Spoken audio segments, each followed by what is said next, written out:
আসসালামু আলাইকুম প্রিয় দর্শক। এই ৪টি কাজ আপনার জিমেইলের নিরাপত্তা নিশ্চিত করবে।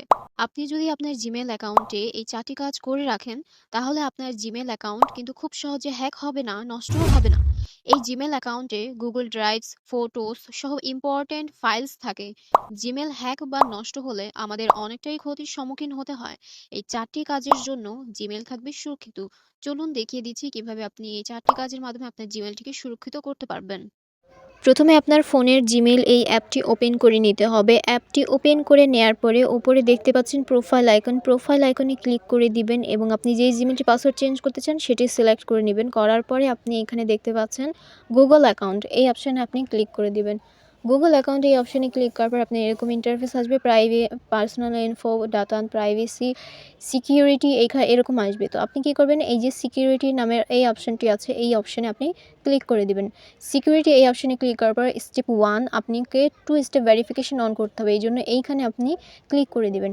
2 স্টেপ ভেরিফিকেশনের এখানে ক্লিক করার পর অ্যাড ফোন নাম্বার এখানে আপনি ক্লিক করবেন। এখানে ক্লিক করার পর আপনাকে একটি সচ্ছল মানে একটি ফোন নাম্বার দিতে হবে যেটা আপনি ব্যবহার করেন, এবং এইখানে আপনাকে কান্ট্রিটা সিলেক্ট করে নিতে হবে। এইজন্য আপনি এখানে এই কান্ট্রির এখানে ক্লিক করবেন। ক্লিক করার পর আপনি এখানে বাংলাদেশ সিলেক্ট করে নেবেন। তো বাংলাদেশ এখানে সিলেক্ট করার পর আপনার এখানে 0 দেয়াই আছে, ঠিক আছে? সো 0 দেয়া আছে বাদে তো 1 থেকে শুরু করবেন। আপনার নাম্বারটা 1 থেকে শুরু করবেন এবং পুরো নাম্বারটা দিয়ে নেক্সট অপশনে ক্লিক করে দিবেন। তো আমি আমার পুরো নাম্বারটা দেওয়ার পর নেক্সট অপশনে ক্লিক করলাম এবং আমি যে সিম নাম্বারটি দিয়েছি সেই সিমে আমার একটা কোড আসছে এবং আমি সেই কোডটি এখানে আমি বসিয়ে দিয়েছি এবং আমি এই ভেরিফাই এই অপশনে ক্লিক করে দিলাম। ভেরিফাই অপশনে ক্লিক করে দিলাম। এবার আমার দেখাচ্ছে আমার এটা কিন্তু ভেরিফিকেশন হয়ে গিয়েছে। তো আমি ব্যাক করে আসি, দেখি ভেরিফিকেশন হয়েছে এটা দেখাচ্ছে কি না। তো ব্যাক করে আসার পরে এখানে যে দেখতে পাচ্ছেন গ্রিন টিক উঠে গিয়েছে, মানে ভেরিফিকেশন হয়ে গিয়েছে। 2 স্টেপ ভেরিফিকেশনের উপকারিতা কি? 2 স্টেপ ভেরিফিকেশনের উপকারিতা হচ্ছে, ধরুন সিম আছে আপনার কাছে কিন্তু আপনার ইমেলটা আর পাসওয়ার্ডটা অন্য কেউ নিয়ে গিয়েছে, অন্য কারো কাছে আছে। তখন সে যখন তার ফোনে লগইন করতে চাইবে ইমেলটা, তখন আপনার ফোনে এই যে নাম্বারটা সেট করছেন এই সিমে কিন্তু একটা কোড আসবে। আপনি যদি কাউকে ইমেল পাসওয়ার্ড না দিয়ে থাকেন, অজান্তে কেউ যদি চুরি করে নিয়ে যায়, সেক্ষেত্রে কিন্তু আপনি বুঝতে পারবেন যখন কোডটা আপনার সিমে আসবে যে কেউ হ্যাক করার চেষ্টা করছে। সো সিম আপনার কাছে আছে, সো সে যতই চেষ্টা করুক সে কিন্তু এটা পারবে না হ্যাক করতে। এটা হচ্ছে সুবিধা। এরপরে দ্বিতীয় কাজটি হচ্ছে আপনি সিকিউরিটি এই অপশনে চলে আসবেন। আসার পর এই যে সিকিউরিটি কোড এখানে ক্লিক করে দিবেন এবং এখানে ক্লিক করে দেওয়ার পরে আপনি এখানে 2টা কোড দেখতে পাচ্ছেন। তো এই 2টা কোড আপনাকে লিখে রাখতে হবে। তার আগে আপনাকে আরেকটি কাজ করতে হবে, সেটা হচ্ছে আপনি একদম উপরে দেখবেন যে আমি দেখাই দিচ্ছি, দেখেন আপনি এই যে একদম উপরে দেখবেন যে ইমেলটা স্টেপ ভেরিফিকেশন করতেছেন 2 স্টেপ, এইটা সিলেক্ট আছে কিনা, না থাকলে এখানে ক্লিক করে সিলেক্ট করে নেবেন।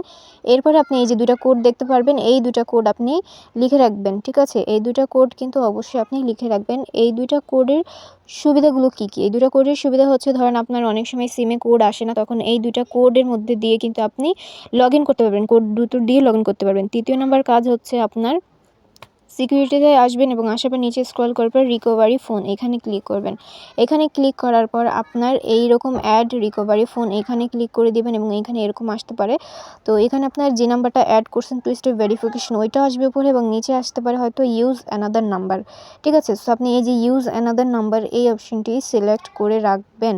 ওকে, সো এই অপশনটি সিলেক্ট করে রাখার পর আপনি এই যে নেক্সট বাটন এখানে আপনি ক্লিক করে দিবেন এবং নেক্সট এখানে ক্লিক করার পর আপনি এখানে আপনার 0 বাদে আপনার নাম্বারটি এখানে আপনি দিয়ে দেবেন অন্য আরেকটা ফোন নাম্বার, যেমন ধরুন আপনার বাংলালিংক নাম্বার, সো আপনি 1 থেকে দিবেন, ঠিক আছে? 0 বাদে 1 থেকে পুরো নাম্বারটি দিবেন। দিয়ে তারপরে আপনি এই নেক্সট অপশনে ক্লিক করবেন। আপনার ফোনে একটি কোড আসবে, যেই সিম নাম্বারটি আপনি দিবেন ওইখানে কোড আসবে, তখন আপনি ওই কোডটি আপনি এখানে বসায় দিবেন, ঠিক আছে? রিকভারি ইমেল, এটা হচ্ছে আপনার যদি অন্য কোনো একটা ইমেল থাকে সেই ইমেলটা আপনি এখানে বসাবেন। বসানোর পরে আপনি এটার সুবিধাটাও হচ্ছে, ধরেন আপনার জিমেলে কেউ লগইন করতে চাচ্ছে, সেই ক্ষেত্রে আপনার এই যে রিকভারি ইমেল এখানে কিন্তু নোটিফিকেশন পাঠাবে যে কেউ লগইন করতে চাচ্ছে, ঠিক আছে? ডিভাইস নাম সহ পাঠাবে। তো আপনি ইমেলটা দিয়ে ভেরিফাই অপশনে ক্লিক করবেন। তো যেই ইমেলটা দিবেন সেই ইমেলে কিন্তু একটা কোড যাবে এবং সেই কোডটা কিন্তু বসাবেন। বসানোর পরে আপনার কিন্তু এইটাও সেট হয়ে যাবে রিকভারি, ঠিক আছে? চতুর্থ নাম্বার কাজটা হচ্ছে আপনি এই যে সিকিউরিটি এই অপশনে আসবেন এবং আসার পর 4 নম্বরে দেখতে পাচ্ছেন পাসওয়ার্ড অপশন। তো এই পাসওয়ার্ড অপশনে আপনি ক্লিক করবেন। পাসওয়ার্ড অপশনে ক্লিক করার পর আপনাকে একটা স্ট্রং পাসওয়ার্ড দিতে হবে, মানে একদম স্ট্রং, যেটা মানুষ চিন্তাও করতে পারবে না, এরকম একটা স্ট্রং পাসওয়ার্ড দিবেন।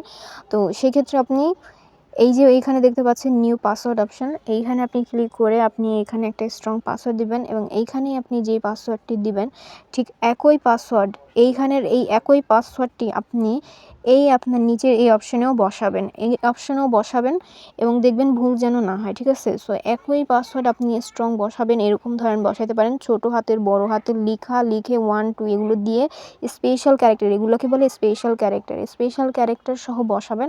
বসানোর পরে আপনি সেম একই পাসওয়ার্ড আপনি এইখানেও নিচের এই যে কনফার্ম নিউ এই অপশনে আপনি বসাবেন, বসিয়ে চেঞ্জ পাসওয়ার্ড এখানে আপনি ক্লিক করে দিবেন, আপনার পাসওয়ার্ডটি কিন্তু চেঞ্জ হয়ে যাবে, ঠিক আছে। সো এইভাবে আপনি আপনার জিমেল সেভ রাখতে পারেন।